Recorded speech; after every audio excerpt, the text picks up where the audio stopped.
Do you hear that sound? That is the sound of something new coming. Welcome to Press Play, the all-new video game podcast brought to you by PHSN TV. We will be discussing all things in the video game world with featured guests and new segments each show. If you think you're ready, then press play. Welcome to the all-new Polson High School TV featured podcast. I'm your host, Joshua Peck, and I have Mason and Noah on the computer as my, not guest, but co-host. And for your first-time listeners, this is a podcast where we dive into all things video games, and we know the Polson High School has a very diverse population of gamers, like ourselves, of course. And we're just going to discuss some of the trends and just some of the stuff that's happening. So in this segment, it's Blast from the Past, and if some of you guys don't know, recently the Adobe Flash game, which had a ton of games running on it ever since we were a child, it's getting gutted. It's done for after I think it's by the end of this year, everything will stop servicing it, which is really sad because all these classic games we played as a kid, in those in the math room when we were supposed to be doing homework and stuff, but instead we were just playing on cool math games. All those games, or a lot of them, who aren't being updated to newer versions, are just going to get you can't play them anymore because it's not supported. And for you, those of you who don't know, Flash is just a software that can let people create games more easily, and then share it and let other people play it more easily. And so we just picked out about 4 games, if you want to pull up one of the slides, and we're just going to kind of reminisce and talk about, how sad it is that we're going to be going. All right, so our first one, we have Run. Very popular game, I will say. There are a couple different versions. I believe there's 4, if I'm not wrong. But gotta say, Run 3 is probably the best. Yeah, and I'm sure some of the newer ones are probably getting updated to the stuff like HTML5 and things, but I would doubt if the first Run, which was my personal favorite, near and dear to my heart, many hours of homework was on that game, and it's gonna be sad to see it go. Rest in peace. Next up, we got Block Soars. Very popular game. Probably not a lot of people remember it. It wasn't a very particularly good-looking game. Red background, you move a red brick across a couple of tiles until you get to the exit, or you gotta do some puzzles in between. Gotta say though, probably my favorite of this list, because I just enjoyed it. It was fun. Spent probably 5 hours on it whenever I could. This game was way too hard, way too hard. As a kid, there's look at this. How would you even start to solve this level? Well, this level in particular, I believe you start up on that upper 9 square, and then you gotta go down to the right all the way down to that X, and then move up to the second, move across that little bridge that you put up and into the hole. Dude, there's just some way too complex geometry going on there. I don't want to deal with that. That's just too hard for me. Alrighty, you want to go to the next one? Ooh, Pop Tropica, another very, very popular game. Okay.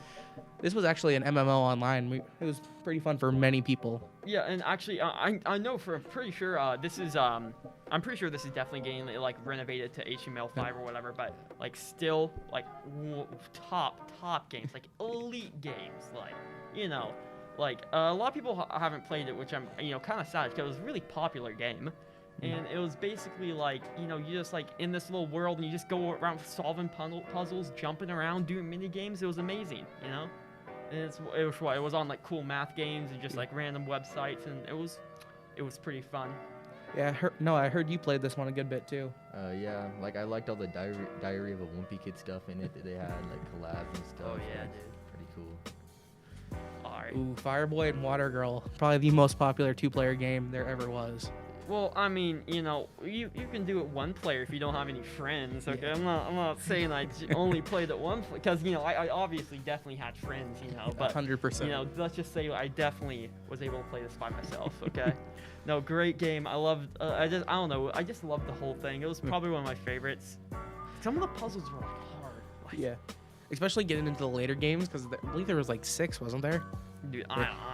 There's too many games. Yeah, some of those puzzles really started to get tricky. Yeah, but what is it? I just loved the whole dynamic of it, how you could play with your friends, which of course I obviously have friends. We all always played with our friends. Yes. We had plenty. Yes, obviously.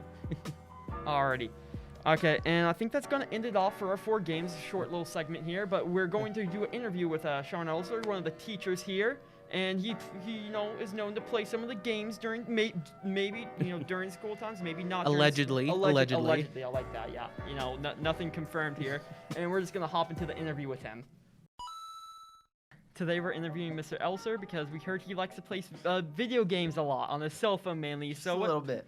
What kind of games do you like to play? Well, so give me a second. The first one I like to play is True Surf. True Surf, okay. That's a pretty fun game. Let's see. Okay, so yeah, True Surf. That's a fun one. It's like real life time. So if the waves are really good in California and Hawaii or something, it'll show that swell. But yeah, I like that one. And then I also play a game called Golf Battle. It's good. When you're letting the car warm up in the winter, but it's just kind of fun. Yeah, and so I know a lot of these games, they have a little like boost and extra money, because I know on some of the games on my phone, I think I could be classified as like a gambler almost, an addiction to buying these things. Right. So have you ever done any of that, like got any in-game purchases? No, I don't do any of that. No, you stayed clean. You haven't. Yeah. You don't That's do where anything? I draw the line. Okay. So how many hours have you said you put into these games?